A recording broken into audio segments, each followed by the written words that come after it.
Noches. Desearles a todos los participantes, a nombre del directorio de la Asociación de Estudios Bolivianos, la bienvenida a este ciclo de charlas que estamos empezando hoy. Es una primera experiencia, pero vamos a darle continuidad en las próximas semanas a estas charlas virtuales destinadas a compartir conocimientos, experiencias, investigaciones en el campo de los estudios bolivianos. Decirles también a todos nuestros asociados que si tienen propuestas de charlas que quisieran hacer vía la AEB, pues pueden contactarse con los miembros del directorio para que las viabilicemos. Sin más palabras, darles la bienvenida nuevamente a todos y a todas, y que esta primera experiencia no sea la última y que salga muy bien. Muchas gracias a los participantes y a los expositores de esta noche, y para presentarles le devuelvo la comunicación a Roger Mamán. Gracias, Vincent. Una vez más, bienvenidos a este ciclo de charlas, a esta charla con la que estamos iniciando, que lleva el título de Acción Perdida, el pánico en la batalla de Huaqui. En esta ocasión tenemos a nuestros dos exponentes, los cuales van a mostrarnos, decirnos y compartirnos sus principales ideas y opiniones sobre esta batalla. Esta conferencia, esta charla se da por iniciativa de la EB, de uno de los miembros, Ricardo Sebey, y además de que se va a celebrar este sábado 20 un nuevo aniversario de esta batalla, que ha provocado en la historiografía mucho debate: por qué se perdió, de cómo se perdió, Castelli si rompió la tregua, si fue Goyeneche, etcétera, etcétera. Y todo eso lo vamos a tratar en esta charla. Bueno, presentarles primero a nuestros invitados. Primero está Alejandro Rabinovich, nacido en Bahía Blanca. Él es doctor en Historia y Civilizaciones por la Escuela de Altos Estudios en Ciencias Sociales de París. Se desempeña como investigador del CONICET y es profesor de Historia Argentina en la Universidad Nacional de La Pampa. Ha ganado bastantes premios, es un autor muy condecorado. Uno de los principales, en 2010 recibió el premio de Historia Militar que otorga el Ministerio de Defensa francés. Esto ya es una cuestión impresionante. Y bueno, él es autor del libro que, acá les muestro, y que debe ser conocido por muchos, y del cual tomamos el nombre, además de la charla de ahora, que es Anatomía del Pánico, la batalla de Huaqui o la derrota de la revolución. Por otro lado, tenemos también como invitada a María Luisa Sux. Ella es doctora en Historia por la Universidad Nacional de San Marcos, una maestría en la Universidad Latinoamericana Internacional de Andalucía, con sede en Arrábida. Es docente emérita, investigadora de la Universidad Mayor de San Andrés, docente investigadora del Instituto de Estudios Bolivianos.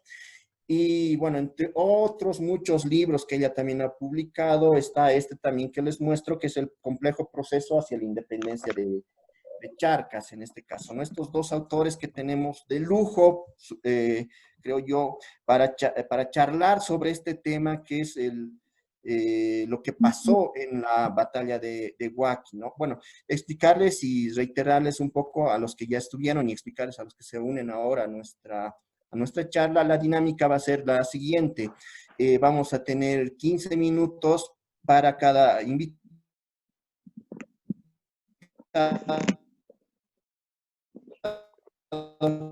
15 minutos para Alejandro, otros 15 minutos para María Luisa.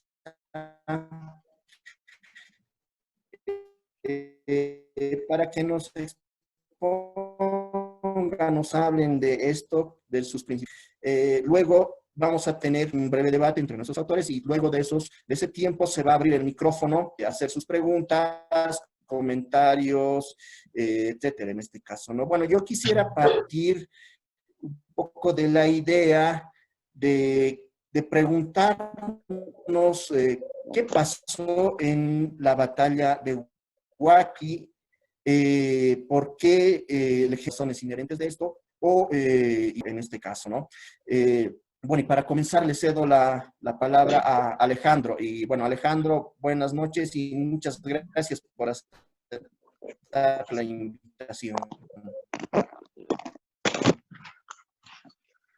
Hola, gracias Roger. Les pregunto y les pido que a medida que hablo, en algún Alejandro. momento ven que se está cortando la comunicación o algo, me hagan señas con la mano, ¿sí? Así no sigo hablando solo, si llega a haber algún problema. Y aprovechando que esta es la primera charla que hacen así por Zoom, les quería decir que a mí me gusta mucho este formato.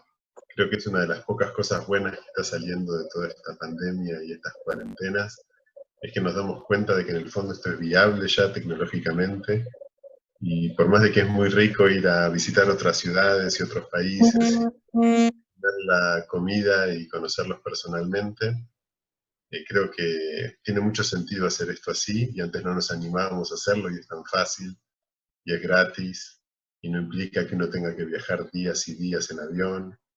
Hasta ecológicamente es muy razonable dejar de hacer estos encuentros gigantes que hacemos los historiadores y aprovechar estas virtualidades que nos permiten intercambiar de la misma manera. Así que lo felicito por hacerlo y me da mucho gusto participar. Y aparte me da muchísimo gusto participar porque este libro que estamos discutiendo hoy, Anatomía del Pánico, realmente no lo hubiera podido escribir sin María Luisa y sin Roger, que realmente me sirvieron de guías locales, me sirvieron de apoyo local, fueron extremadamente amables y generosos en mostrarme el archivo, en acompañarme a los cerros, todos los puntos de la batalla de los que vamos a hablar hoy, son lugares que recorrí con María Luisa y con Roger. Con Roger incluso trepamos varios de esos cerros. Así que comprobé con él mismo el efecto diferente que hacía la altura en un paceño y en un rioplatense, ¿cierto? Roger subía como un cabrito esos cerros y yo ya sentía que me moría a los 5 minutos con la falta de aire. Así que me da muchísimo gusto, siento como que es cerrar un poco un círculo y también una deuda, así que siento que el libro es de ellos también, y me da muchísimo gusto poder compartirlo. Bueno, habiendo agradecido esta posibilidad, lo que quería compartirles con ustedes, más que contarles el libro, narrárselos, que en 15 minutos sería imposible, es una reflexión sobre lo que creo que aprendí del libro, de haber hecho esta investigación tan meticulosa. Uno se mete 2 años en una batalla concreta, en lo que pasa en un día, y desde ese momento, desde que cerré este proyecto de libro hace ya 2 años, lo que me vine dedicando en mi investigación es otro tipo de escala completamente diferente, porque lo que estoy tratando de hacer es lograr una narrativa global de lo que fueron las guerras de independencia y revolucionarias en Sudamérica. Entonces estoy tratando de englobar toda esa multiplicidad de conflictos y de campañas militares, desde Venezuela hasta la Patagonia, dentro de una narrativa común. Y en esa búsqueda de hacer una historia ya conectada o global, vuelvo a esta experiencia de haber hecho Anatomía del Pánico como algo que me enseñó el valor de la historia regional, ¿sí? Y lo que aprendí en este trayecto es que en el fondo ese gran marasmo y esa gran maremoto que fue la revolución y las guerras de la revolución, tienen 2 narrativas, y no es que haya una verdadera y una falsa, sino que son 2 superpuestas. Pero en nuestra historiografía tradicional solamente se valoraba una de esas 2 narrativas, que era la narrativa, yo diría, de capital a capital, ¿sí? De grandes cabeceras virreinales a grandes cabeceras virreinales, y en el medio lo que quedaba era mucho, y quedaba subsumido dentro de ese cuento mayor de ejércitos libertadores, de grandes hombres, de San Martínez y Bolívares, y en el medio lo que faltaba era eso que nos permite entender, por ejemplo, la batalla de Huaqui, que no se entiende bien si uno la piensa dentro de esa narrativa general. Yo cuando empecé a investigar esta batalla, lo primero que hice fue leer los libros y los relatos, ya algunos ya del siglo XIX, porteños o argentinos, peruanos o limeños, y también los españoles, y en ellos lo que se veía claramente era un choque entre dos virreinatos, el de Buenos Aires y el de Lima. Incluso cuando referían a los actores que habían participado de la batalla, eran los porteños contra los peruanos. Y en la visión de la corona española también era en buena medida así. Los que se habían batido eran las tropas de Lima contra las tropas de Buenos Aires. Cuando empecé a estudiar en profundidad la batalla, me di cuenta que en la práctica los hombres de Buenos Aires que hay son menos del 30% del ejército revolucionario. De hecho, hay unos 1.500 soldados de Buenos Aires, y el resto, hasta el número de 6.000, que son las tropas, o sea, unos 4.500, son todos del espacio peruano, llamémoslo. Es decir, tropas que vienen de La Paz, de Cochabamba, y que incluso fueron recogidas de lo que hoy es el norte argentino, pero que en esa época era parte del mismo espacio económico, que es Tarija, Salta, Jujuy. Y las tropas del Perú tampoco son las tropas de Lima. Hay un regimiento de Lima, pero los otros 4.000, 5.000 hombres que componen las fuerzas de Goyeneche están todos reclutados en Puno y en Cusco, que me parece conforman junto con el Alto Perú un espacio de vida, un espacio económico, un espacio social que está muy integrado, y que entonces el 80% de las 12.000 personas que se batieron ese día en Huaqui es gente que es de la región, y que conoce la región, y que acaba de salir de sus casas, y que después de la batalla muchos de ellos van a volver a sus casas. Pero otra cosa que me surgía con mucha fuerza a partir de esta constatación es que ese 80% de la tropa no está peleando por los intereses de Buenos Aires o por los intereses del virrey de Lima, sino que experimenta ese movilizarse y ese combatir en esta batalla dentro de lo que es su experiencia regional y su propia historia regional. Y que entonces, narrado desde Buenos Aires, Huaqui es la primera gran batalla de la Revolución, pero contado desde el Alto Perú, es algo que se inscribe muy fácilmente dentro de una militarización de mediano y largo plazo que ya lleva una historia fuerte en la región. Es decir, por lo menos desde las revueltas de Tupac Amaru y Tupac Katari y la represión de esas revueltas en adelante, hay una experiencia en toda la región de lo que es tolerar una militarización venida de afuera, con tropas de ocupación, como son las del Virreinato del Río de la Plata, que vienen a ocupar plazas militares, que generan abusos de todo tipo, que generan interrupciones de la vida política cotidiana de todo tipo. Y esas tensiones estallan en buena medida en las revoluciones de Chuquisaca y La Paz en 1809, que visto desde el Río de la Plata es algo como que no existiera.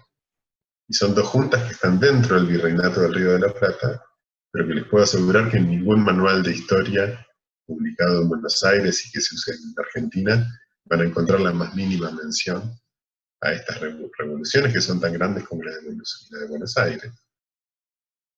Y los hombres que participaron en 1809 de las milicias paceñas, por ejemplo, que luchan contra Goyeneche, son en buena medida los mismos que se van a batir en Huaqui. Se van a batir en Huaqui los mismos hombres contra el mismo oponente y prácticamente en el mismo escenario, a unos kilómetros de distancia nada más. Entonces, omitir esa experiencia previa de toda esa tropa me parece que es perderse la posibilidad de entender qué es lo que pasó en la batalla. Y en lo que yo estoy tratando de entender, que es cómo estalló el pánico, que desde Buenos Aires siempre los jefes lo habían atribuido, primero que todo, a las tropas paceñas, cosa que eso pude comprobar fehacientemente que no era así, porque el pánico se desata en el regimiento de Buenos Aires, el regimiento número 6, y después se traslada al 8, que es el de los paseños.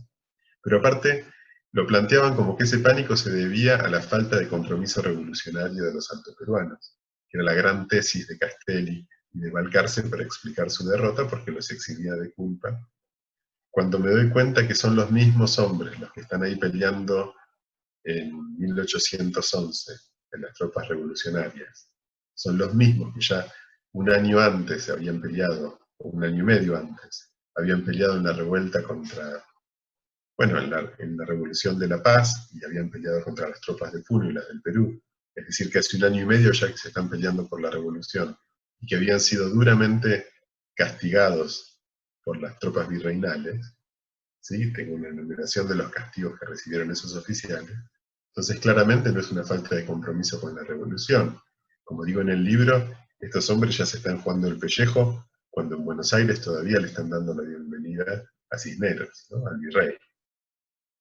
Entonces, las explicaciones tienen que venir de otro lado, y efectivamente ahí sí empiezo a encontrar elementos que tienen que ver con la falta de cohesión de esa tropa de la paz, pero que tiene más que ver con el hecho de que ellos están en contra de ir en esa marcha alocada de Castelli hacia el desaguadero, porque a diferencia de Castelli tienen muy en claro que Goyeneche no es ningún improvisado, y que ese ejército que está del otro lado del río es muy formidable, porque ya lo tuvieron que sufrir en 2 derrotas un año y medio antes, a diferencia de Castelli o de Balcarce, que son tremendamente optimistas, o el mismo Rivero de Cochabamba. Entonces, tienen una experiencia que hace que, por ejemplo, Clemente Díaz de Medina, que es el jefe del regimiento de paseños, constantemente en las juntas de guerra le va a decir a Castelli y a los demás que no es sabio, que no es razonable seguir avanzando para ir a buscarlo a Goyeneche, que está fortificado en el desaguadero, porque sabe fehacientemente que el terreno es muy difícil, que Goyeneche está muy preparado, que va a ser un desastre. Y eligen desoírlos a ellos, que son los que tienen experiencia previa en el terreno, y las consecuencias son catastróficas. Cuando el ejército entra ahí, está completamente equivocado en el tipo de oponente con el que se va a encontrar, el tipo de dispositivo con el que se va a encontrar, y por eso se deja sorprender y es derrotado. Entonces, yo lo que aprendí de esta experiencia, que es algo que me gustaría replicar en otros lugares, de hacer estos estudios en profundidad de una batalla, es como la gran narrativa global y de virreinatos contra virreinatos, la guerra en realidad tiene, por un lado, esa dimensión que existe, la de los ejércitos libertadores que salen de Santiago y desembarcan en Lima y hacen esas grandes maniobras, pero por otro lado está esta muy densa dinámica regional, que se da, en este caso, en el Alto Perú, pero que uno la puede encontrar perfectamente en el Valle del Cauca, o en el Orinoco, en los llanos venezolanos, donde la guerra de los virreinatos se sumerge y se termina empantanando en las guerras regionales, que son por motivos a veces más locales, con lógicas locales, y que en el caso este de Huaki me parece muy claro como, bueno, para los peruanos de Lima, quiero decir, y para los revolucionarios de Buenos Aires, este es un teatro de paso, ¿sí? En el cual constantemente a lo largo de la revolución va a haber expediciones que van para arriba y para abajo. De hecho, hay 4 expediciones porteñas que suben y 9 expediciones peruanas que bajan, pero para la gente que vive ese enorme espacio que es el Alto Perú, no son expediciones que pasan, ellos se quedan después de que los ejércitos escapan, y les queda seguir haciendo la guerra de guerrilla, y les queda sufrir las represalias de los vencedores. Entonces, me resulta muy, muy fructífero para entender cómo van surgiendo identidades regionales, intereses regionales que empiezan a demarcarse de lo que son las grandes capitales virreinales, porque les toca hacer un territorio que en el fondo siempre sufre la ocupación de un ejército y del otro, pero que sus intereses no son puestos en primer lugar jamás. Así que bueno, acá Roger ya me hace la seña de que tengo que ir cerrando, pero eso es lo que aprendí de esta experiencia. Creo que es muy bueno cuando uno sale de la zona que más conoce, tratar de meterse en otras historias regionales y poder ir viendo cómo hay otras lógicas que explican el mismo proceso histórico que uno estudiaba desde una perspectiva, ¿no? En el fondo hay muchas y son todas válidas. Gracias. Bueno, muchas gracias Alejandro y gracias por cumplir el tiempo. Bueno, ahora le cedemos la palabra a María Luisa Sux para que igual nos cuente un poco su visión de esta batalla. Doctora, por favor. Bueno, muchas gracias por la invitación. Una alegría compartir con ustedes, una alegría compartir con Alejandro. En esta oportunidad, ves que nos encontramos, que es muy rara vez porque cada uno va por su lado. Bueno, volvemos a seguir hablando y debatiendo este tema que creo que nos interesa y que nos convoca a analizar varios aspectos sobre la nueva historia militar. Es muy importante ver, como lo ha planteado Alejandro, las diferentes formas de analizar esta guerra, estas guerras, y eso me gusta porque son varias guerras que se entrecruzan. Todo es muy complicado a nivel continental y también en este espacio que nos convoca, que es lo que yo quisiera establecer un poco, ¿sí? Se ha estudiado la historia de la independencia argentina, la historia de la independencia del Perú y la de Bolivia, aunque no existía la Argentina y tampoco Bolivia con esos nombres.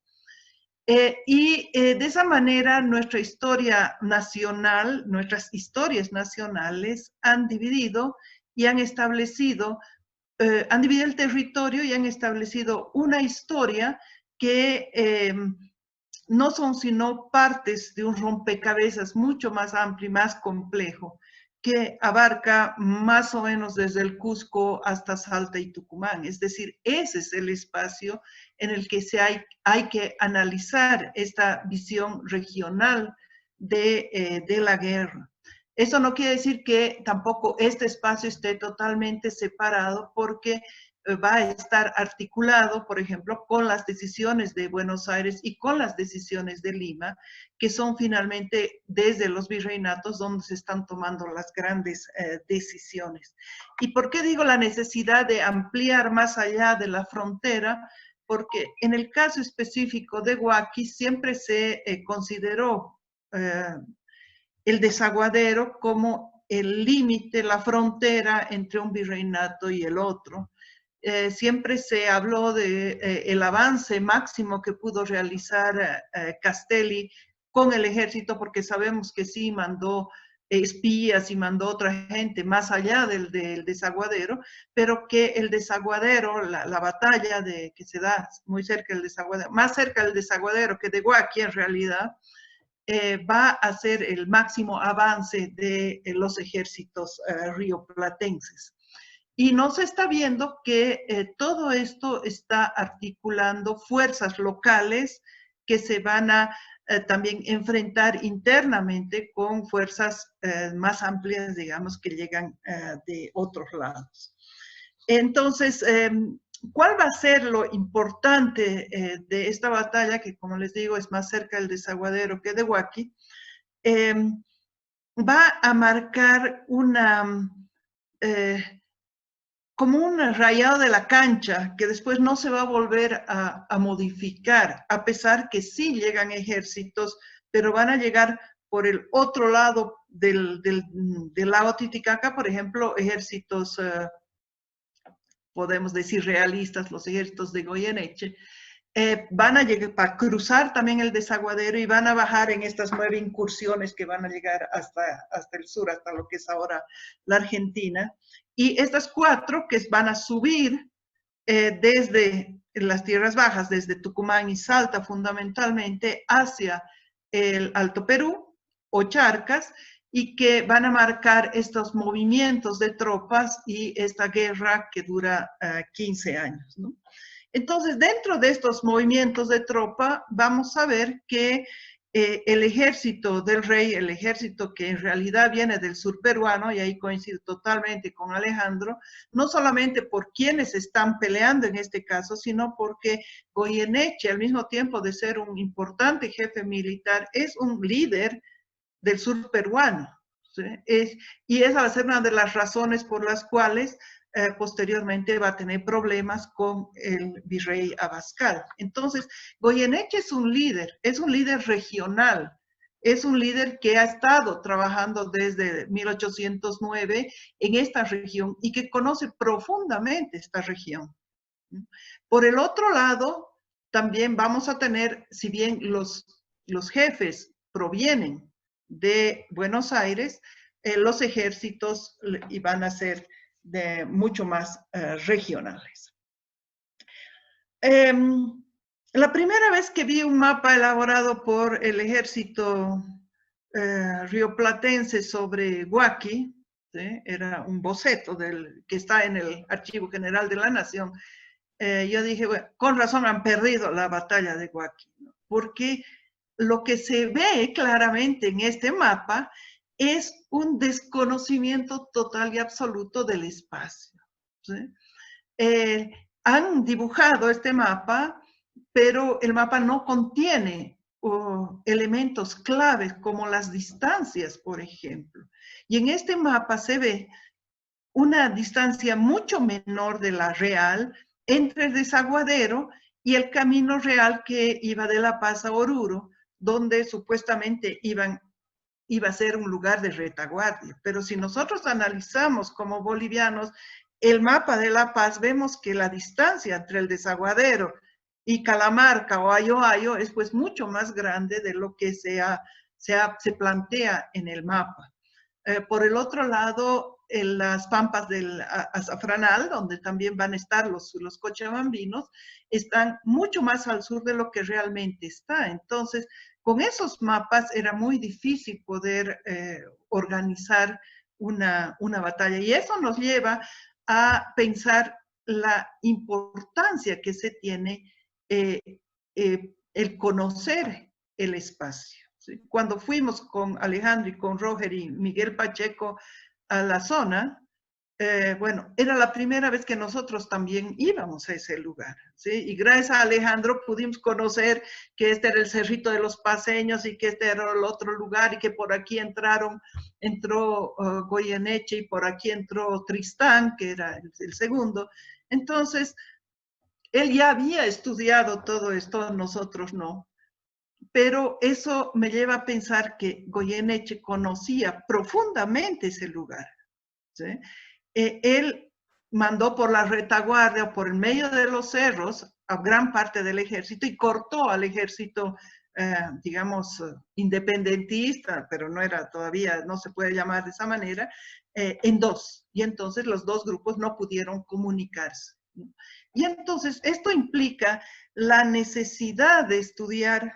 Si bien sabemos que los militares han hecho una historia militar donde tenemos unos mapas elaborados, donde están encuadraditos, donde estaba cada batallón, o con unas crucecitas donde se habían enfrentado, por donde habían escapado, etc. Es importante volver a revisar todo este tema del uso del territorio. Un primer punto fundamental. El libro maravilloso porque uno lo lee como una novela, porque uno sabe quién está peleando contra quién, cuáles son los conflictos, nos muestran claramente este conocimiento del territorio, ¿sí? Que es fundamental. Un segundo punto que es también importante es, como ya lo dijo Alejandro, la experiencia previa. El hecho que Clemente Díez de Medina esté en contra de presentar batalla en ese momento, que fue visto como que eran un poco cobardes o no estaban muy bien comprometidos con la causa, no era nada más que el conocer cómo era el otro ejército, ¿sí? Porque como lo está trabajando ahorita Roger en este momento, 1809, y también Rosana Barragán, en 1809 la guerra en La Paz, y llamo guerra, aunque la historiografía boliviana no la llama, fue terrible, ¿sí? Nosotros conocemos en la historiografía tradicional boliviana que hubo batallas, la de Chacaltaya y después batallas en Yungas, pero no fue así. Hubo enfrentamientos previos en la zona del Desaguadero, en la zona de Jesús de Machaca, y por el otro lado del lago también en Copacabana, en Tiquina. Entonces, Goyeneche ya había entrado al territorio por estas dos regiones y ahora había concentrado sus tropas en el desaguadero. Y además, algo que es importante, no había concentrado en el lado peruano del desaguadero, sino que ya había cruzado el río. Siempre tenemos nosotros la idea de que la batalla se dio en este lado, en el lado oriental, digamos, del río Desaguadero, y que el ejército peruano tuvo que cruzar el río Desaguadero. No, ya había cruzado antes. Y eso es fundamental para entender por qué ellos estaban mucho más asentados en un territorio y su retaguardia estaba ahí cerca, es decir, cruzando simplemente el cerro que separa Yoray Coragua del desaguadero. Entonces, ¿qué tenemos? Un Goyeneche y Tristán y todos sus generales o sus gentes oficiales que conocían perfectamente la región. ¿Frente a qué? A un grupo que no terminaba de conformar realmente un ejército. ¿Sí? ¿Por qué? Es importante irse un poquito más atrás, a 1810, y establecer a fines de 1810, no había dos ejércitos luchando en el Alto Perú, sino 4 ejércitos. ¿Sí? Tenemos el ejército rioplatense que había subido desde Buenos Aires, había recogido gente en Córdoba, Tucumán, Salta, etcétera, a que se habían plegado además de Tarija y de Chichas, y que habían ganado la batalla de Suipacha, etcétera, todo esto lo que conocen. Pero además había otro ejército también patriota que se va a unir, entre comillas, al ejército de Valcárcel y Castelli al año siguiente. Y es el ejército conformado por los cochabambinos y los orureños que más bien van a ganar la batalla de Aroma. ¿Sí? Entonces tenemos 2 ejércitos con 2 organizaciones diferentes, con comunicación entre ellos, pero que llegado el momento van a tener conflictos de comunicación y problemas de comunicación en Huaqui con los jefes oficiales rioplatenses, ¿no? A ellos además se sumaban otros ejércitos entre comillas, pero otros grupos donde estaban precisamente las milicias. ¿Sí? Y estas milicias, como la de los paceños, que se habían organizado, y bueno, ya se organizaban antes, pero habían tenido su ejercicio, digamos, de guerra en 1809, y que no son ejércitos profesionales. Y finalmente, el grupo del ejército indígena que también acompañaba, ¿no? Y que los porteños no le dieron bola, no le dieron la fuerza que podían haberle dado, y entonces estaban en retaguardia. ¿Sí? Y por el lado del ejército de Goyeneche, más bien era un ejército mucho más organizado, más con una mayor jerarquía, y todos respondían a Goyeneche. ¿Por qué? Porque el otro ejército a favor del rey que se había organizado en 1810 prácticamente había desaparecido después de la batalla de Suipacha, ¿no? Y de el fusilamiento de Nieto y de Paula Sanz, etcétera, y de Córdoba. Entonces era un ejército que había desaparecido, era un ejército que ya no tenía fuerza, y había un ejército frente a un grupo mucho más complicado que se estaba dando en el otro lado. Entonces, ese es un segundo elemento que en el lado del ejército insurgente, en realidad había varios grupos que no se terminaron de poner de acuerdo, y es lo que relata Alejandro en todas las complejidades y la falta de comunicación que había, ¿no? El otro punto es, no podemos negar que, bueno, el ejército porteño, el ejército que llegaba desde Buenos Aires, estaba en un espacio que no conocía. No se conocía, pero además él era difícil. Si a Alejandro le ha sido difícil subir los cerros, ya podemos imaginarnos cómo era el frío. Además, es el peor frío, es el momento de peor frío en el altiplano. Entonces, prácticamente la llegada del invierno cerca de San Juan.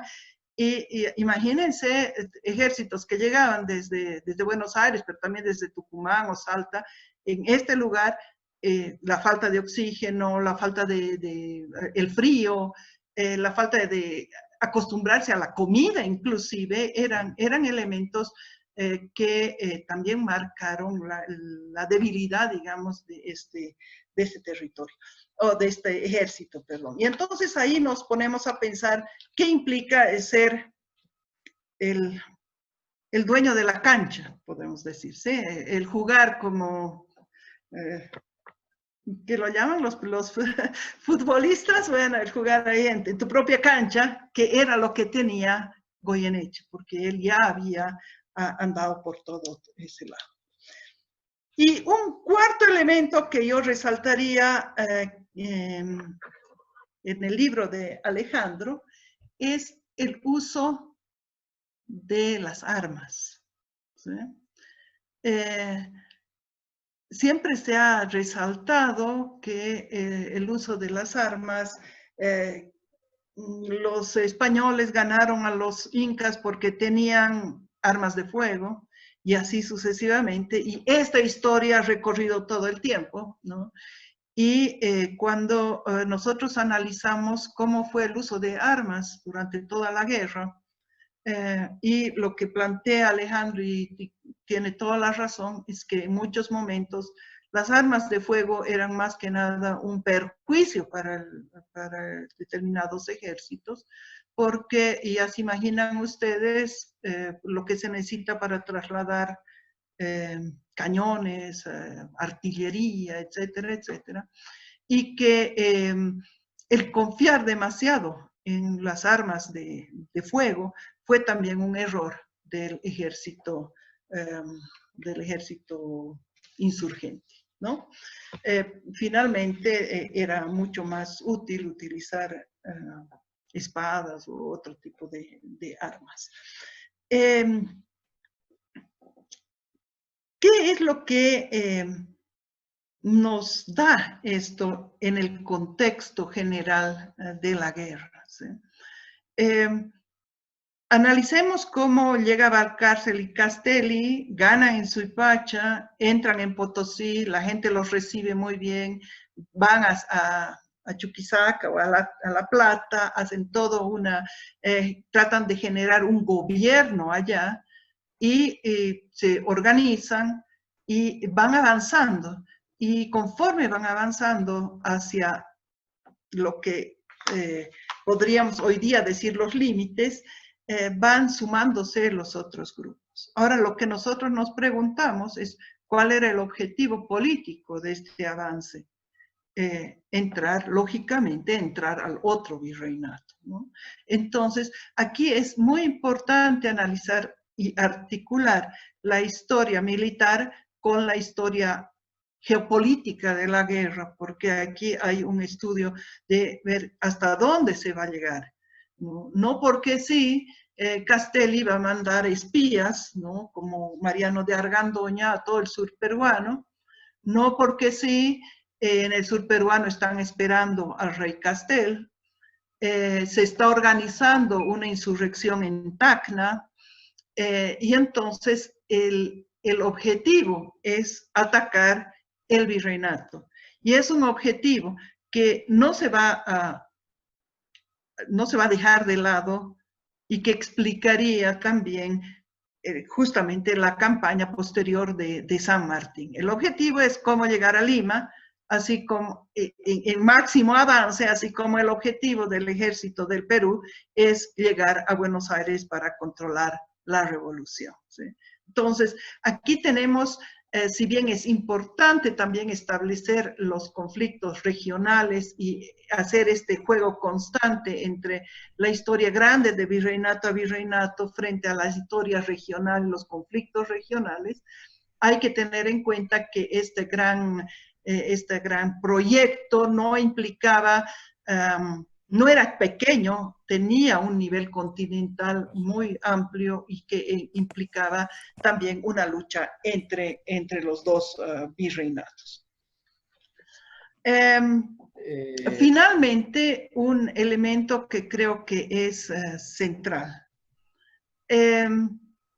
Dentro de la periodización de la guerra, al menos desde la historiografía boliviana, se han puesto hitos básicos, ¿no? Y se ha establecido, y la historiografía, sobre todo la más tradicional, está mirando al primer ejército auxiliar, mal llamado argentino, pero el primer ejército auxiliar y eso es interesante porque los argentinos llaman del norte, ¿no? Y para nosotros viene del sur, ¿no? Entonces es igual que el ejército de Goyeneche, los peruanos llaman del sur y para nosotros llega del norte. Pero en todo caso, estos ejércitos que están avanzando llegan aquí al territorio de Charcas y la historiografía los va a ver como un ejército de ocupación. ¿Sí? Esta historiografía más nacionalista va a ver y va a decir, bueno, Castelli entró y no reconoció a los chicheños y a los tarijeños, y después también no hizo caso al feriado qué sé yo, de Pascua, de la Semana Santa, etcétera, etcétera, van a ser vistos siempre como extranjeros. Y la historiografía boliviana se va a ensañar con este ejército para decir en un momentito termino, cuando se retira comete una serie de arbitrariedades y nadie los apoya, etcétera, etcétera, ¿no? Y entonces ahí también hay una historiografía que hay que un poco revisarla, porque en primer lugar no eran ejércitos de ocupación, porque era el mismo espacio, sí era el espacio del Virreinato del Río de la Plata. En segundo lugar, sí se retiran, lógicamente gente en retirada que no tiene que comer va a empezar a robar, ¿sí? Va a empezar a cometer abusos, pero va a tener un apoyo constante de la retaguardia que está formada precisamente por cochabambinos y por los indígenas que han estado en la batalla de Huaqui. Entonces, es importante volver a analizar estos conceptos de ejércitos de ocupación, ejércitos que vienen de fuera, ejércitos que vienen extranjeros, porque mientras no cambiemos en la historiografía boliviana y me imagino que en toda la historiografía regional, estos conceptos que además no están de acuerdo con la época en la que estamos estudiando, nunca vamos a lograr avanzar de establecer una historia digamos, del proceso de independencia que sea hoy día es en gran parte una sumatoria de historias regionales en las cuales nos reunimos y cada una cuenta su historia, pero creo que ya es el momento de avanzar sobre eso y de empezar a contar unas historias, unos relatos comunes en un espacio mucho más amplio, más allá de nuestras fronteras, ¿no? Eso y todo sería por mi parte. Muchas gracias. Gracias, doctora. Sí, bueno, hay que... perdón, sí, ya tengo el micrófono. Sí, hay que avanzar en esto que decía hace un momento María Luisa, de esta historia que es común a estos tres espacios, si se quiere, ¿no? Que ahora están divididos políticamente, que son Argentina, Bolivia y Perú, pero que en realidad tenemos muchas cosas, mucha historiografía, mucha historia en común, pero políticamente nos han dividido en este caso, ¿no? Cedo la palabra a Alejandro para, no sé, complementar o añadir algo o responder algo a la intervención de María Luisa, no sin antes decirles a todos nuestros participantes que ya pueden enviarme a mí sus preguntas o interrogantes o comentarios mediante chat en este caso, ¿no? Para no interrumpir la charla que tan entretenida y tan informativa que estamos teniendo de Alejandro y María Luisa. Por favor, Alejandro. Bueno, hay muchas cosas que me gustaría comentar de lo que dijo María Luisa. Me gustaría seguir charlando varias horas sobre este tema, obviamente. Es una oportunidad muy linda y la extraño mucho. Hace mucho ya que no nos vemos. Pero voy a tomar dos. En particular, una que me pareció muy interesante y que me quedé con muchas ganas en el libro de darle más espacio. Pero saben que en los libros lo más caro es publicar las imágenes y los mapas, ¿no? Es lo que más le cuesta al editor hacerlo en color, y entonces lo limitan mucho a uno. Pero lo que más me sorprendió cuando empecé a buscar las fuentes de toda esta batalla y alrededor, es cuando me encontré con el archivo de Goyeneche y vi los mapas que él había preparado antes de esta batalla, un año antes de esta batalla. Goyeneche se ganó mi más completa admiración, no como personaje político, pero sí como profesional, cuando empecé a entender qué tan avanzado estaba él en preparar el combate con respecto a la improvisación que tenían Castelli o Balcarce. Él un año antes ya estaba apostado ahí en su campamento en Cepita, del otro lado del río, y prepara muy meticulosamente el combate mandando ingenieros a que le levanten los planos. Entonces, si nosotros llegamos, María Luisa, ¿te acuerdas? Cuando llegamos al terreno, fuimos con el mapa que había hecho Viamonte, que era uno de los jefes revolucionarios, y no se entendía nada. ¿Sí? No había ninguna noción de escala ni de accidentes geográficos, arriba, abajo, no se entendía absolutamente nada. Y todos los mapas que había rioplatenses eran así, eran un delirio. Yo voy a intentar ahora compartirles la pantalla, me dicen si lo ven bien, con uno de los mapas que hizo Goyeneche un año antes de la batalla. A ver si... Necesito que Daniel, anfitrión, me habilites la posibilidad de compartirles la pantalla si les muestro el mapa. Por favor, Daniel. A ver. Con todo gusto, danos un segundo, Alejandro. Dale, dale. Porque él hace hacer una serie de mapas sin saber, ¿no es cierto?, en dónde iba a combatir él con los revolucionarios, si los revolucionarios iban a llegar o no, pero por las dudas, él va mandando a sus ingenieros, gente muy profesional del ejército, a que le preparen, en el caso de que lo necesite, los mapas de varias regiones muy puntuales, donde él pensaba que podía llegar a combatir. A ver si ya está disponible esto. Sí, miren, acá se los muestro. ¿Lo ven? ¿Ven el mapa? Háganme que sí con la cabeza, ¿sí? Bien, esto, por ejemplo, es el croquis que él hace levantar del trayecto hacia Huaki, y es exactamente el lugar por el que él va a marchar con su columna. Es decir, que él tiene un plano hecho un año antes, donde conoce exactamente las alturas, los puntos buenos para poner baterías. Fíjense que hasta están las casitas que hay disponibles en rojo, ¿la ven acá? Son las casitas de indios que hay por la zona, donde él sabe que puede llegar a encontrar, a poner una posición, y este camino que está acá, se los estoy señalando, no sé si lo ven, en el punto E, es por donde él desvía una parte de su tropa y donde efectivamente él gana la batalla entrando ahí. Les puedo mostrar otros, porque efectivamente miren esta maravilla. Este es uno un poquito más general, donde muestra el desaguadero, su campamento que estaba acá atrás, y el lugar donde hubieran combatido si los revolucionarios hubieran llegado un poco más adelante, hubieran combatido acá, alrededor del puente del Inca. ¿Sí? Pero fíjense qué maravilla la información con la que él cuenta y qué preparado que está. Él de hecho va poniendo baterías en los lugares estratégicos, baterías de artillería, con lo cual tiene una capacidad técnica y tecnológica muy superior en esto que es clave, que es saber dónde uno va a combatir. Les podría seguir mostrando, son varios los mapas que tiene. Tiene este sobre toda la región, tiene varios hechos así, que me parecen estupendos. Y bueno, no es de extrañar porque este es un señor que, a ver si dejo de compartir, ahí está.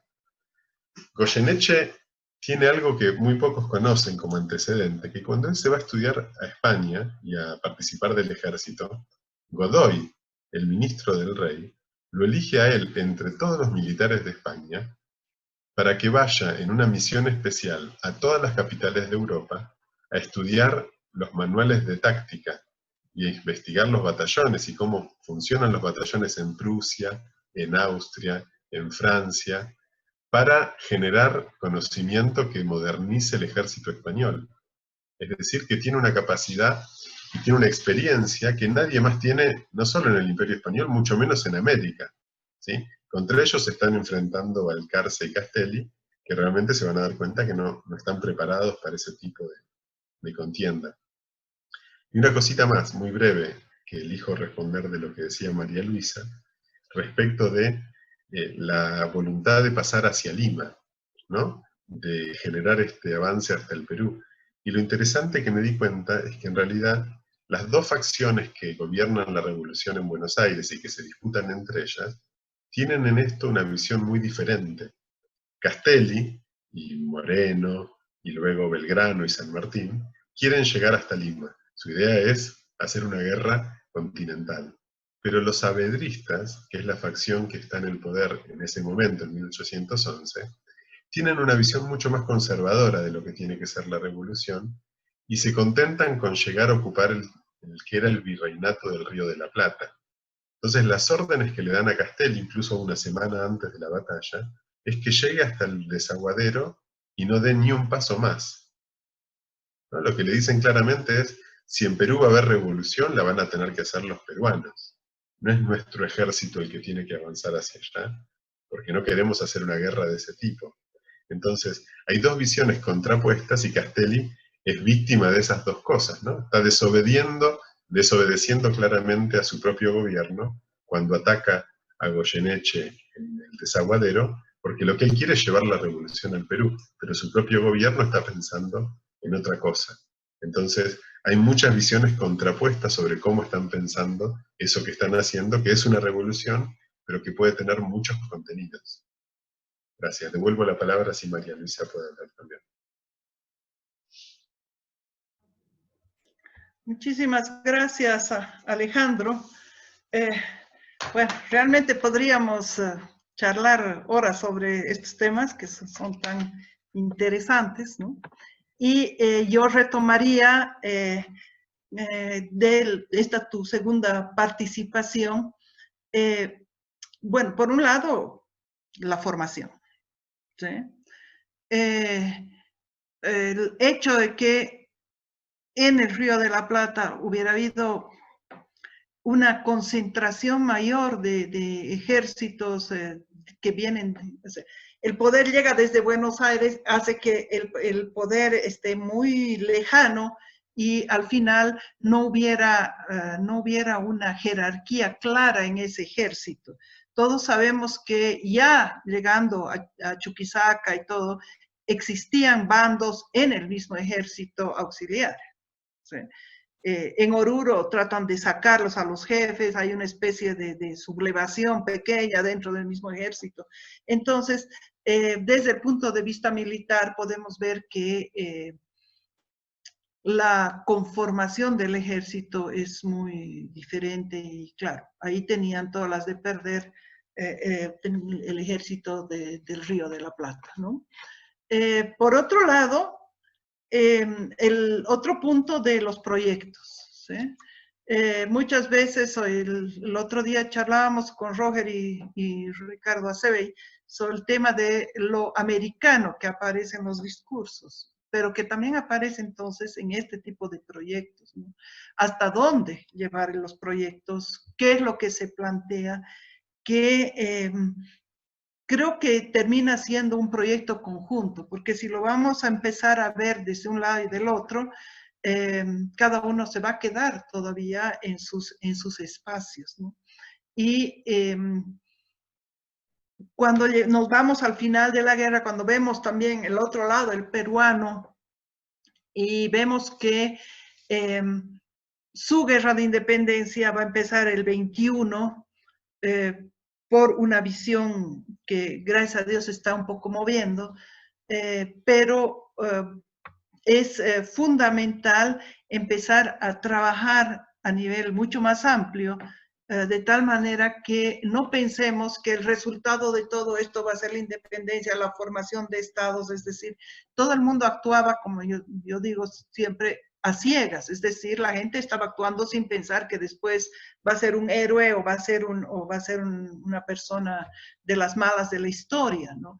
Entonces, si esto lo empezamos a plantear, los proyectos, cómo se da, por qué se divide, por qué unos terminan siendo unitarios, otros federales, cómo se van formando facciones dentro, pero cruzando más allá de estas fronteras, sí vamos a entender. Y esto creo que es fundamental, este caso de la batalla de Huaqui, porque es un hecho específico donde se van a plantear estos problemas. El hecho de que Goyeneche baje, pierda en el norte argentino y que haya todos los juramentados de Salta, por ejemplo, nos vuelve a plantear este tipo de problemas, ¿sí? ¿Cuál era el proyecto peruano también? Entonces ahí yo podría convocar a los que trabajan desde el Perú, ¿no? Natalia Sobrevilla, por ejemplo, tiene el trabajo sobre Goyeneche. Era el proyecto de Goyeneche realmente llegar hasta Buenos Aires. ¿Por qué bajaba constantemente el ejército realista hasta Salta y Jujuy? ¿Cuál es el territorio estratégicamente pensado para estos ejércitos? Creo que es fundamental, ¿no? Y que nos va a llevar a analizar las batallas, pero las batallas en un contexto mucho más amplio, que no sea la historia nacional, ¿no? Menos las historias locales, ¿no? Por ejemplo, chicheños y tarijeños no lo quieren a Castelli, ¿no? Pero es porque no les ha dado, no ha dicho que ellos también han apoyado. Ustedes tienen también todos los conflictos de Güemes, el Güemes es el bueno y más bien el otro es el malo. La figura de Rondó, que es tan vilipendiada por la historiografía. Y en el lado peruano vamos a tener más o menos lo mismo, ¿no? Una forma de no hablar mucho de su participación desde el lado que termina siendo perdedor, pero que si no se lo analiza desde otra perspectiva, nunca vamos a llegar a entender este proceso dejando de lado quiénes ganaron y quiénes perdieron, ¿no? Porque esa relación difícil entre Abascal y Goyeneche también hay que analizarla con más profundidad para ver cuáles eran los límites que tenía Goyeneche, que cuando posteriormente llega hasta Salta y Tucumán hace que pierdan esas batallas. Y esto nos lleva a realmente generar más discusiones, más debates como el que tenemos, más charlas de café o de Zoom, no importa, pero para poder seguir avanzando y trabajando entre todos los historiadores de esta etapa, ¿no? Yo me quedo en eso nomás. Gracias. Bueno, sí. Ahora pasamos a la ronda de preguntas y ya llegaron varias. La primera de Ricardo para Alejandro. ¿Cuál es la percepción de estos acontecimientos de mayo y posteriores hoy en la sociedad argentina? Pregunta Ricardo para Alejandro.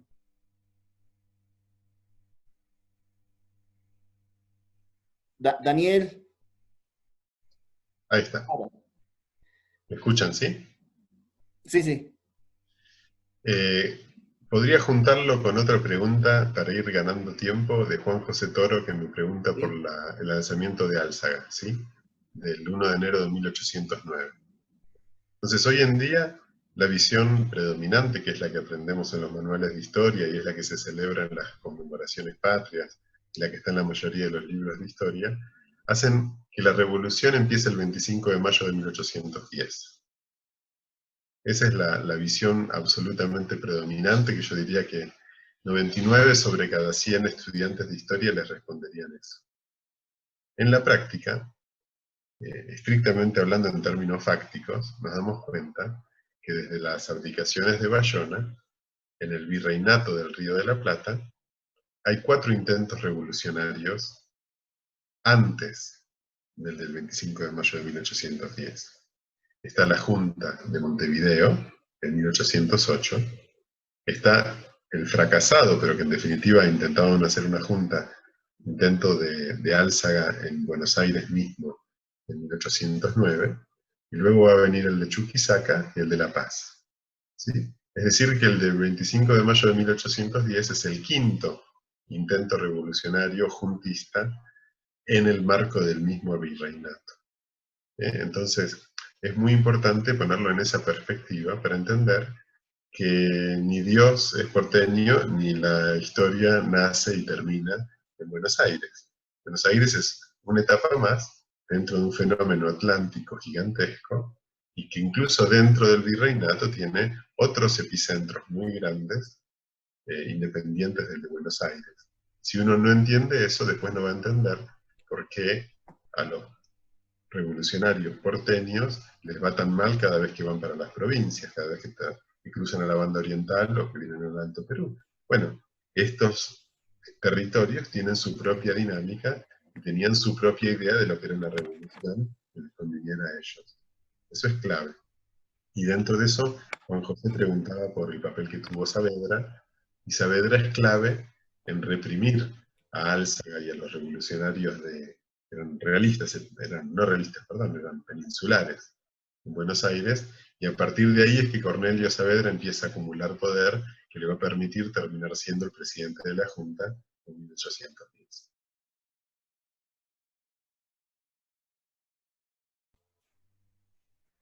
Perdón, no sé si me escuchan, ¿me escuchan? Sí, yo he perdido el sonido, pero bueno, entiendo que Alejandro ya terminó. Hay otras dos preguntas de la doctora Christine Hunenfeld. Una, ¿cómo cómo estaba organizado el suministro de los varios tipos de ejército? ¿Hubo diferencias? ¿Cómo reaccionaban las poblaciones locales, los productores? Y la segunda pregunta, ¿de qué manera influyeron las batallas locales en la formación de las fronteras entre Perú, Bolivia, Argentina? ¿Hasta qué punto la formación de los nuevos países también fueron un intento de dividir la capacidad de movilización local indígena? Bueno, esas son las preguntas de la doctora Christine Hunenfeld. No sé, Alejandro, María Luisa. Alejandro.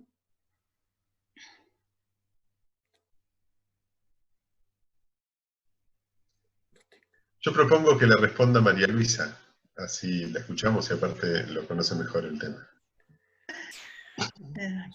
Gracias. Por alguna razón he perdido audio, pero continúen.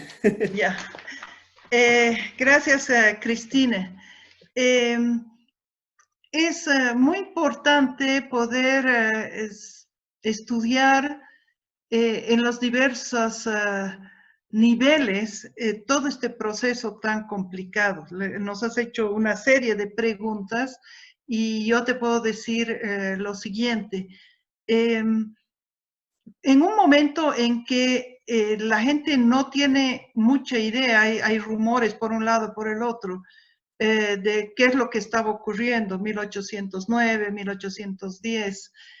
Los grupos se iban aliando y se iban peleando, iban generando facciones internas constantemente. Entonces, efectivamente, llegaba un ejército, llegaban los oficiales, los jefes con unos oficiales y con algún grupo de soldados, y después iban haciendo la recluta en cada lugar por donde pasaban, ¿ya?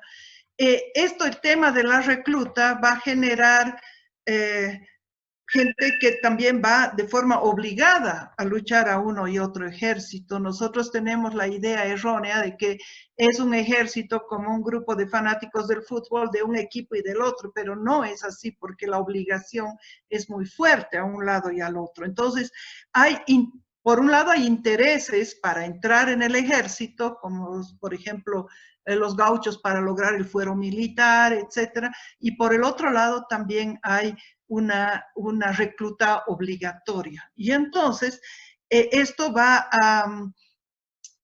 a generar grupos militares donde no todos están totalmente de acuerdo, no todos van a pelear con el mismo entusiasmo. Y por el otro lado hay tensiones permanentes que la historiografía no ha sabido leer y ha visto justamente con esta visión de extranjeros y nacionales, pero hay tensiones permanentes entre oficiales que tienen una historia y oficiales que tienen otra historia, y oficiales que tienen redes sociales en el lugar donde están luchando y otros que no la tienen. Y entonces esto nos va a explicar muchísimo por qué, qué es lo que ocurre cuando se forma un ejército, y tal vez también explicar qué es lo que ocurre cuando se pierde una batalla, ¿no? Quiénes se quedan en el lugar y quiénes tienen que retroceder. Y esto me lleva al caso específico de Huaqui. Se pierde la batalla de Huaqui y es interesante ver quiénes se van dónde, ¿no? Sabemos que los indígenas que habían apoyado, porque habían avanzado, habían llevado cebada y todo lo demás, pero habían avanzado también con sus grupos indígenas de la, junto con Castelli, ¿no? Ahí está, por ejemplo, Titichoca y Cáceres con sus grupos.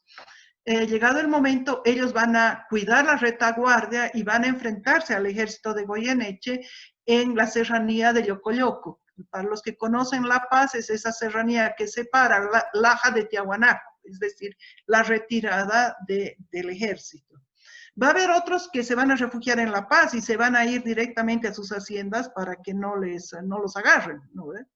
Y va a haber otros que se van a retirar a sus lugares de origen, a Cochabamba y otros lugares, y otros que se van a quedar en insurrección en el altiplano, como es el caso de muchos grupos de cochabambinos, y hay otros que se van a retirar hasta Salta, ¿no? Donde van a estar ahí todos los que después se van a formar en Salta y van a volver otra vez. Y en el grupo que se retira a Salta es interesante ver que hay también indígenas que se van a retirar hasta Salta, ¿no? Y el otro punto es que se retira el ejército, pero no se retira el gobierno que habían creado en la audiencia, ¿no?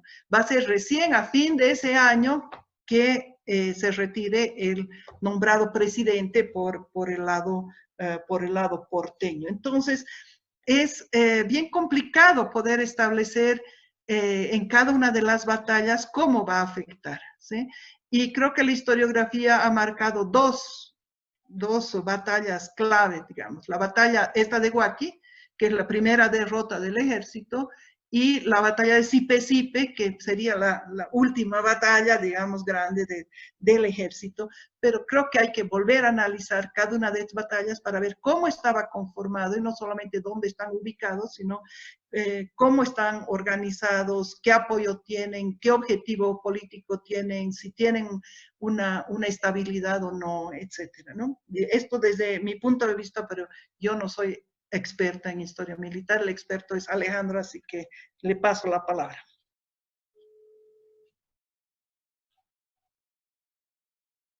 Sí, yo pasaría a otra pregunta, así vamos avanzando, porque veo que se siguen acumulando, así que Roger, si te parece, creo que ya está bien respondida. Podríamos pasar a otra. O lo perdimos a Roger. No lo veo más. Bueno, si no está Roger, podemos elegir otra pregunta nosotros.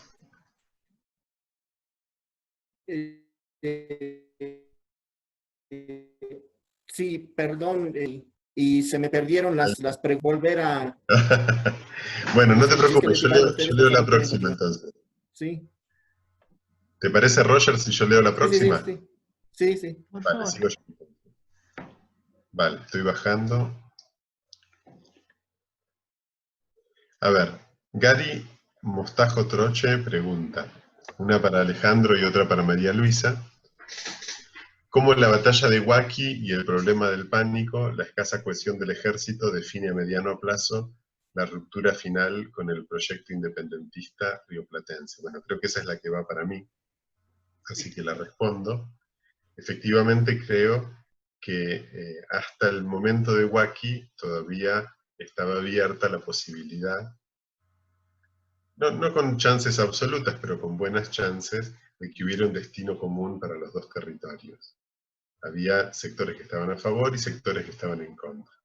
Yo creo que la derrota de Huaki hace de catalizador para que el sector que estaba a favor de continuar un trayecto común con el Río de la Plata se viera muy golpeado. En particular porque el gobierno de los rioplatenses que estaban manejando el Alto Perú y los soldados en la retirada generan mucho daño.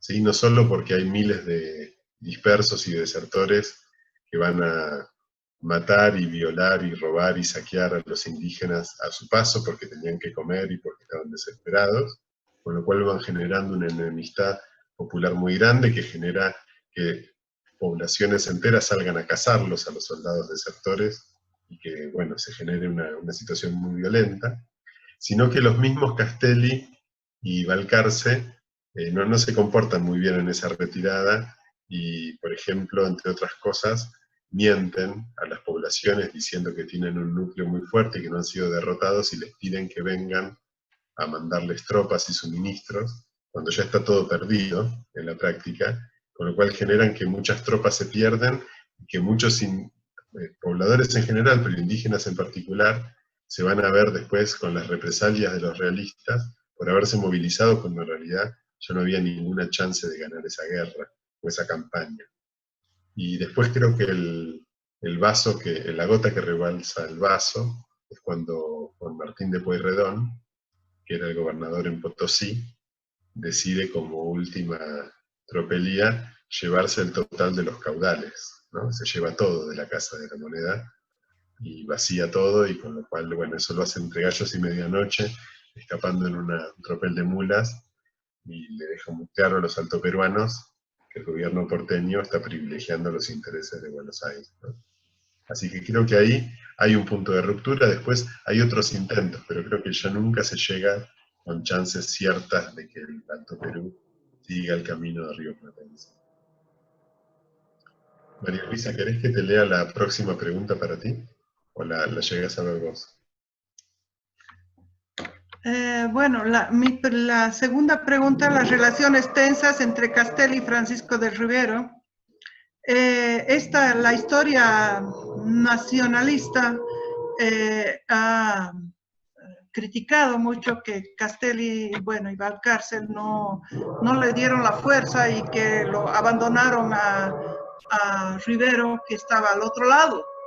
Si ustedes se fijan en el mapa que ha mostrado Alejandro, una parte del ejército estaba sobre el lado del lago Titicaca y cruzando toda esta vallecito, no sé cómo llamarlo, al otro lado, sobre ya el lado por donde pasaba el desaguadero, estaba Rivero. Entonces, lo que ocurre es que el ejército, y lo que relata Alejandro, simplemente yo tomo su libro, es que entra el ejército de Tristán y divide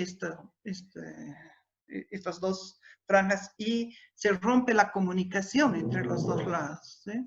Y en medio de esto, y que no hemos hablado, cunde el pánico. Y cunde el pánico, y el pánico es contagioso. Y Rivero está al otro lado esperando, también se va a enfrentar a otra parte del ejército de Goyeneche, y lo que sí hace Rivero es lograr una retirada ordenada, ¿sí? Lo que en los otros lugares se hace una retirada a lo loco y por eso es que se pierde, porque no se pueden reorganizar para atrás. Ahora, como decía yo claramente, digamos, en mi primera intervención, las relaciones no eran las mejores entre los jefes locales, ¿no? Como Clemente Díez de Medina de las milicias paceñas, o como Rivero, que manejaba el ejército cochabambino, y las autoridades militares del ejército porteño. Había tensiones, y había tensiones sobre todo sobre el tema estratégico, en este caso más que sobre un tema de que como ellos no son de Buenos Aires, nosotros no les hacemos caso, que eso, de esa manera se ha leído, digamos. Yo no veo que hubiera habido una como maltrato a Rivero, sino que él queda en el otro lado y más bien él logra sacar a la gente ordenada, ¿no? Él va a llegar a La Paz con su gente ordenada, porque si hubiera habido un problema de tensión mucho más fuerte, todos hubieran escapado y no hubieran cuidado la retaguardia de la retirada de las tropas que llegaban desde más lejos, las que iban a salir hasta Salta. Esa es mi versión, ¿no? No sé si tú puedes aumentar algo, Alejandro, sobre el tema de Pisacoma, que está parte de esta pregunta. A ver, ¿se me escucha? Sí. Bueno, de hecho hay como acciones secundarias que estaban planeadas de lado y otro, y a Rivero le tocaba la más arriesgada, que era pasar por un puente secundario que habían hecho en el Desaguadero, que los revolucionarios creían que Goyeneche no estaba enterado de que habían hecho ese puente más abajo, ¿no? Y era un puente que Goyeneche sabía perfectamente que lo habían hecho el día mismo que lo estaban haciendo.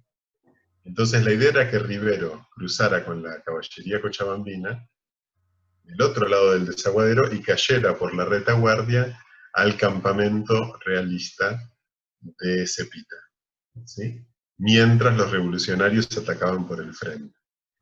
El problema es que Rivero cumple su parte y sale y hace ese rodeo gigantesco y está casi todo el día andando a caballo, sin darse cuenta hasta último momento que los revolucionarios no están avanzando porque es Goyeneche el que los ataca.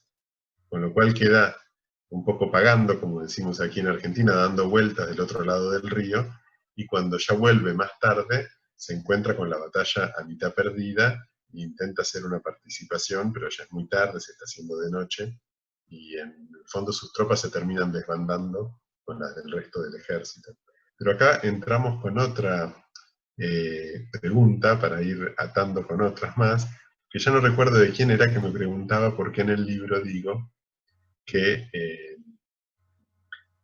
acá está, es de Maurice Cazorla, y entonces lo que pregunta es por qué Goyeneche logra reclutar indígenas, por ejemplo, que le están trayendo valiosa información, y en el fondo los revolucionarios están ciegos, ¿no? No tienen ningún informante. Eso es muy interesante, María Luisa, cómo logramos explicar eso, ¿no? Porque efectivamente Goyeneche lo que tiene es una red enorme de indígenas que se sacan el uniforme, se visten de paisano, entran en los mercados, entran en los campamentos revolucionarios llevando verdura, llevando comida, miran todo, cuentan los soldados, luego vuelven como Pancho por su casa y le cuentan al dedillo lo que está haciendo el ejército revolucionario, y Castelli y Balcarce no tienen ni uno que le pueda traer esa información, si no, no hubieran caído en la trampa tan fácil, ¿no? ¿Por qué será que Goyeneche tiene mucha más capacidad de reclutar informantes en la zona y los revolucionarios no? ¿Qué te parece a ti? Bueno, ¿qué es lo que ocurre? Que en este caso el dueño de la cancha es Goyeneche.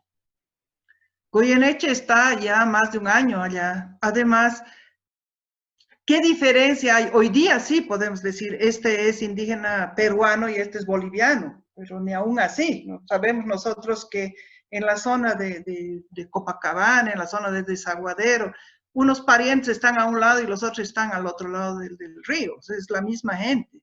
Entonces, hasta si nos vamos, inclusive hasta la época prehispánica, el Desaguadero podía marcar un límite, pero las relaciones cruzan constantemente este río. Entonces era hasta el mismo grupo étnico, podemos decir, que estaban a los dos lados. Y Goyeneche está asentado mucho más tiempo que el avance que va a hacer Castelli hasta Huaki, donde tiene su ejército. Entonces, es lógico pensar que los indígenas van a apoyar a Goyeneche. No es... a veces pensamos si es malo decir que había indígenas realistas, ¿no? En esa lectura, digamos, de dos bandos, y que por lo tanto los indígenas siempre apoyaron a los insurgentes. No, no es así. No es así. Hay que leer desde otra perspectiva y ver que no solamente posteriormente van a apoyar a Goyeneche las tropas naturales del Cusco y de Azángaro, sino que mucha de la gente que no solamente vivía en Cepita, en la zona de Puno, en la zona de lo que era antes zona de Lupaca, va a estar con Goyeneche, porque él sí tenía sus redes. En cambio, del otro lado, las redes eran mucho más débiles, y ahí habría que analizar también cómo va a influir en este sistema de redes y de alianzas indígenas la represión que va a hacer en 1809 Goyeneche, ¿no? Porque la represión implica tomar, no es que se reprime a los indígenas digamos, de base, sino que se reprime a los jefes. Muchos de ellos no son inclusive indígenas, sino son mestizos, qué sé yo, los subdelegados de Omasuyos, o los subdelegados en este caso de Pacajes, y se indulta a los indígenas. Entonces, este tema de la represión nos permitiría, si es que se profundiza esta historia, nos permitiría analizar por qué muchos indígenas consideran que Goyeneche está más cerca de ellos que el ejército de Castelli y de Valcárcel, ¿no? Entonces, hay que volver a analizar, y como vuelvo a repetir, hay que sacar esas ideas previas de que estos son aquí y estos están allá, porque las cosas son mucho más complicadas y las alianzas también son más complicadas. Perfecto. Lamentablemente Roger perdió el audio, así que me pidió que continúe con la moderación. Y quiero tocar dos preguntas importantes que han escrito en el chat grupal. La primera, referida por Mario Castro Torres de Sucre, quien mandamos un atento saludo. Pregunta sobre si hay información del regimiento de pardos y morenos rioplatenses luego de la batalla. Y tenemos otra pregunta de Juan Carlos Patón, que consulta sobre la existencia de alguna nómina de líderes indígenas que participaron en la batalla de Huaqui. Bueno, yo respondo, María Luisa, si te parece, la primera. No, responde todo, porque tú eres el experto en la batalla de Huaqui. A ver, lo que logré hacer yo es que luego de la batalla, se imaginan que el ejército pierde sus papeles, pierde las nóminas, pierde el archivo. Si el ejército iba con su archivo y su secretaría, todo eso estaba la mitad en el pueblo de Huaqui, y otra parte la tenía Viamonte en su campamento en Yuray Coragua. Así que cuando Goyeneche se apropia de esos campamentos, obviamente saquea, entre otras cosas, los papeles y no tuvo la amabilidad de guardarlos para que los historiadores los podamos consultar. Me imagino la fogata que hicieron esa noche o el churrasco que habrán hecho con los papeles revolucionarios, ¿no? Así que se pierde mucho de esta información. Donde retomamos el conocimiento de este ejército es varios meses después, cuando empiezan a llegar a Jujuy, y particularmente a Salta y a Tucumán, cuando los comisarios del ejército empiezan a organizar esta masa humana, esta marea que vuelve de desertores con completamente las compañías deshechas, los regimientos desarmados, nadie sabe quién era de un regimiento y quién era del otro, y los empiezan a tratar de rearmar, entre ellos a los pardos y morenos, ¿sí? Lo que pasa es que justo la compañía de pardos y morenos, no tengo la lista de revista de cuando vuelven, así que no sé qué les pasó. Les fue muy mal, porque los pardos y morenos estaban justo con la compañía donde se desata el pánico, que son los que están más adentro de la quebrada de Yuray Coragua, y que son los primeros que quedan cortados por el avance de Tristán, y que son los que generan toda la desbandada. Así que la otra compañía que estaba con ellos, que sí tengo la lista de revista, perdió el 80% de su efectivo en esa desbandada. Así que supongo que a los pardos y morenos les habrá ido parecido, habrán perdido casi la totalidad de la compañía, y estas compañías quedaron deshechas y después las tienen que refundir en otras unidades porque no sirven más. perdieron a todos sus suboficiales, del capitán para abajo los oficiales desertaron, así que perdieron completamente la moral. Y respecto de los indígenas, mucho menos información tenemos, porque de hecho, sobre todo el regimiento número 8 de paceños, o el regimiento número 7 de cochabambinos, o los regimientos de caballería, cochabambinos y paceños, todo eso se desintegra en el momento de la derrota, y ya no vuelve a haber en el archivo, al menos rioplatense, un registro de esas unidades. Esas unidades desaparecen para siempre. Los combatientes no desaparecen. Se van a recomponer, muchos de ellos seguramente, en las guerrillas, que van a ser la mal llamada guerra de republiquetas durante años y años en la región. Lanza es uno de los que está, por ejemplo, en estas compañías, y luego va a retomar muchos de esos combatientes para seguir haciendo guerrillas. Pero en listas oficiales no tenemos más. Es como que ese parte del ejército, que era buena parte del ejército, desaparece de la faz de la historia porque no hay más documentos. Se reconvierten en otra cosa, no los podemos conocer. Aparte, una última cosita. Con respecto a la participación de indígenas, no los que participan de unidades de milicia, sino los que participan como indígenas, que son la mayoría de los que están en la retaguardia con Montes de Oca, el archivo es muy cruel con ellos, porque no les toman los nombres, ¿sí? Son una masa. Para los militares de la época, los indígenas no valían de la misma manera, entonces no tenemos ni compañías, ni regimientos, ni lista de comisario, seguramente porque no le están pagando un sueldo tampoco. Entonces sus nombres se nos escapan, ¿sí? Son siempre una masa amorfa, mientras que los otros tienen derecho a aparecer con su nombre en los documentos. Ellos, por nombre y apellido, no los vamos a conocer nunca, a esos combatientes de tropa indígena. Gracias por la respuesta. Hace un momento yo había escrito una pregunta proponiendo una perspectiva económica del asunto, continuando además con lo que ya había consultado hace un momento Christine Hunenfeld.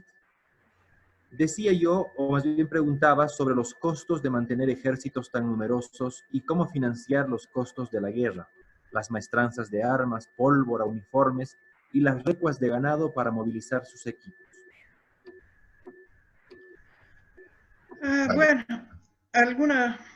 algunas pautas que se puede decir. Claro, era carísimo, ¿sí? Por eso es que había constantes aumentos del pago que se hacía a los vecinos, etcétera, para poder mantener. Pero además había la obligatoriedad como parte de la obligación indígena, el dar cebada, el dar comida y todo lo demás, ¿sí? Lo que ocurre es que iba el oficial con su caballo, detrás iba la mula con las vituallas, detrás iba el burro llevando la comida de las mulas, y detrás al final llegaban las llamas llevando la comida para burros, mulas, caballos y para las personas, digamos. Entonces era toda una organización en la cual se articulaba el uso de dinero en sí con el uso de servicios que daban los indígenas. Y sobre el tema de la participación indígena, hay que ubicar, pero con lupa, algunos casos. Por ejemplo, hay un indio de Laja que cuando se subleva en 1814 dice: a mí me ha nombrado oficial Castelli, y muestra, digamos, dice el dato que él está mostrando que efectivamente lo ha nombrado Castelli. Roger Mamani ha encontrado también en Ayopaya gente que ha estado preparándose en Salta. Entonces, pero son casos muy específicos, porque esos eran la indiada, y la indiada forma parte del paisaje, más que nada, ¿no? No era un ejército que estuviera permanentemente ahí, ¿no?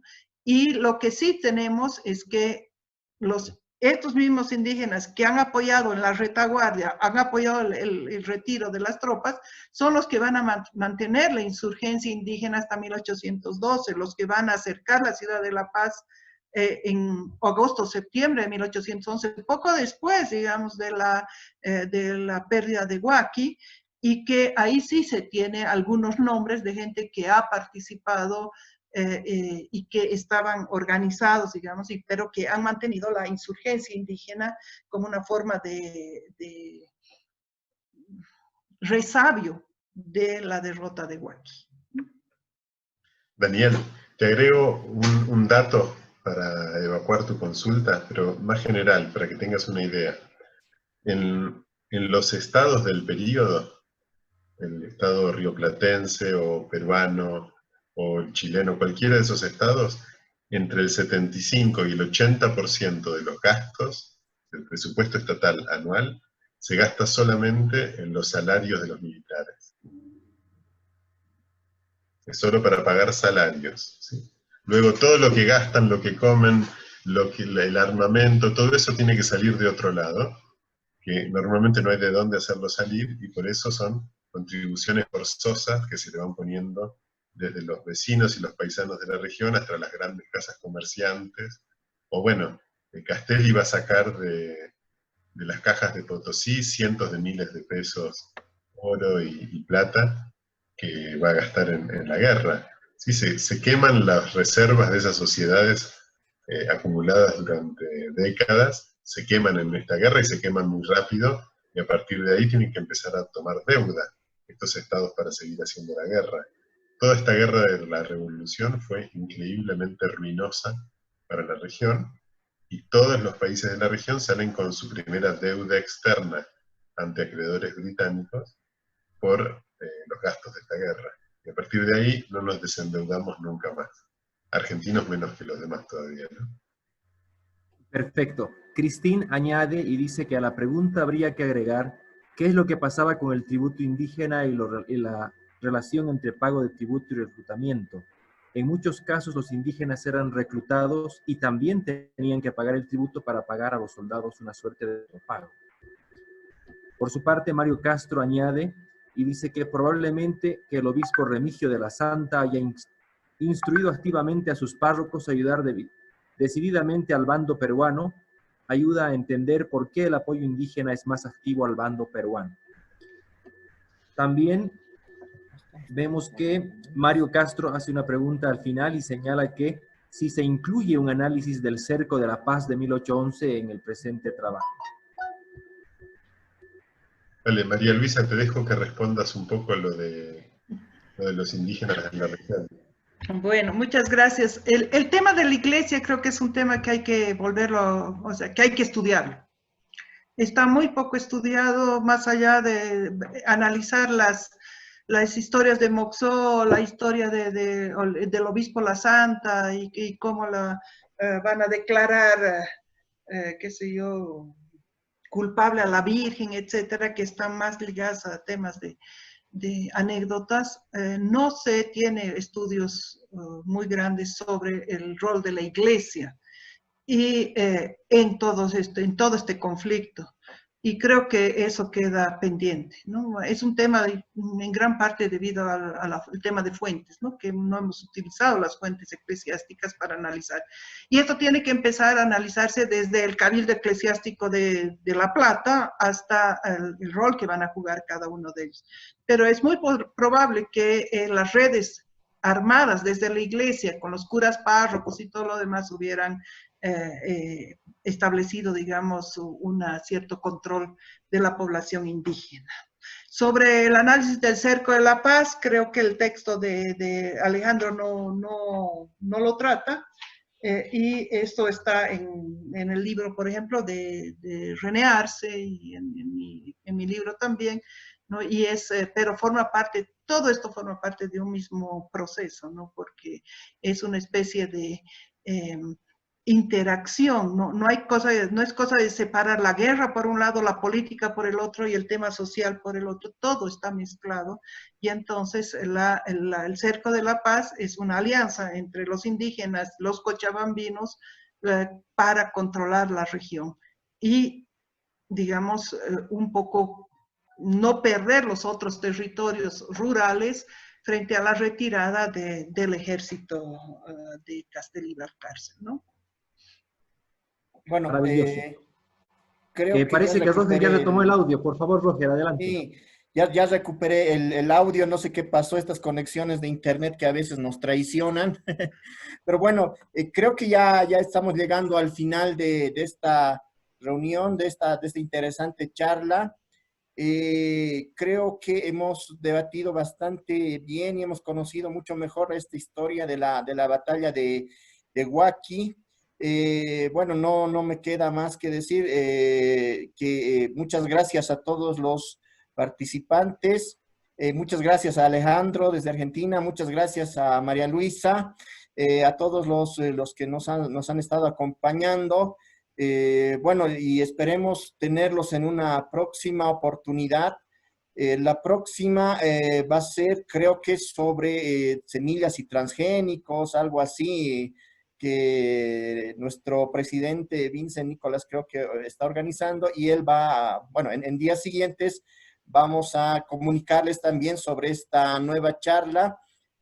Muchas gracias nuevamente, gracias Alejandro, gracias María Luisa, doctora Hunenfeld, y bueno, Mario Castro desde Sucre, Florencia Balián, Ana María, Ricardo, Andrea, Patricia, Cicinia Arce, Pedro Aliaga, Nicolás Salinas, Sofía Calderón, Claudia, Jenny Cárdenas, Juan Carlos, espero no haberme olvidado de nada, Paula, que está también con nosotros, Alicia, bueno, muchas gracias a todos y creo que será hasta una próxima oportunidad. Ya se nos está acabando además el tiempo en Zoom, ¿verdad? Daniel, no sé si quieres comentar algo, añadir algo, o tal vez Vincent. Gracias, querido. Simplemente quiero reiterar el agradecimiento de todo el directorio de la AEB. Hemos tenido 2 panelistas de lujo, eruditos en el tema de las guerras de la independencia. Agradecer también a nuestro equipo técnico y al licenciado Julián Kors, que ha monitoreado toda la reunión. Estamos agradecidísimos por su apoyo técnico. Antes de finalizar, quería preguntarte, querido Alejandro y querida doctora María Luisa, si ustedes recuerdan esa evocadora medalla acuñada en homenaje a la victoria de Huaqui, donde lo ponen a Goyeneche de medio busto. ¿La recuerdan? No, yo ¿Tú no, la conoces, Alejandro? No la conozco, me encantaría ¿Me verla. permiten compartirla para tener un regalito final ahí de nuestros grandes grabadores y tallas de la Casa de la Moneda? Esta pieza sensacional es Wow. una acuñada en 1811 donde lo llama ¡Qué Goyeneche buena está! libertador de Potosí y de los espacios de Potosí, de Cochabamba, de La Paz y Chuquisaca. Le mandan una leyenda latina formidable y es la primera vez que se acuña una medalla en una casa de moneda americana con el busto de una persona que no es un rey.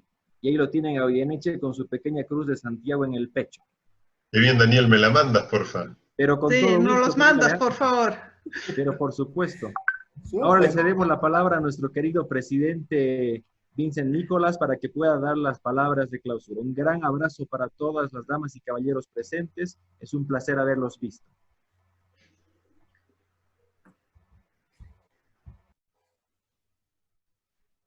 Sí, nada más agradecer a los 2 panelistas, a Alejandro y María Luisa.